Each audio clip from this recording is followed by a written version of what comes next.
ప్రపంచంలో ప్రఖ్యాత బౌద్ధ క్షేత్రాలు కాంబోడియా, వియత్నాము, జపాన్, థాయిలాండ్ లాంటి ప్లేసెస్ లోనే ఉన్నాయి అనుకుంటాం కదా. నేను మీకు ఇప్పుడు తెలంగాణలో ఉండే ఆసియాలోనే అతిపెద్ద బౌద్ధ క్షేత్రాన్ని చూపిస్తాను. ఫస్ట్ ఎవరైనా లోపలికి రాగానే వచ్చే ఫస్ట్ ఎక్స్ప్రెషన్ వావ్ అంటారు.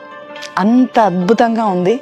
ఇది ఆసియాలోనే అతిపెద్ద బౌద్ధ క్షేత్రం. 2022లో ఇక్కడ ప్రారంభమైంది. తెలంగాణలో నాగార్జున సాగర్లో బుద్ధవనం ప్రాజెక్టులో భాగంగా ఈ బౌద్ధ క్షేత్రాన్ని ఏర్పాటు చేశారు. కానీ ప్రచారానికి పెద్దగా నోచుకోకపోవడంతో ఇక్కడికి వచ్చే విజిటర్స్ చాలా తక్కువ. ఆసియాలోనే అతిపెద్దదైన బౌద్ధ క్షేత్రము అసలు పెద్దగా ఎవరికి తెలియకుండా ఉండడం ఏంటి? ఇంత అద్భుతంగా ఉంది.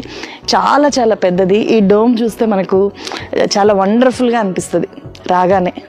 సో మీరు కనుక నాగార్జున సాగర్ వస్తే ఈ బుద్ధవనం ప్రాజెక్ట్ చూడడాన్ని అస్సలు మిస్ అవ్వకండి.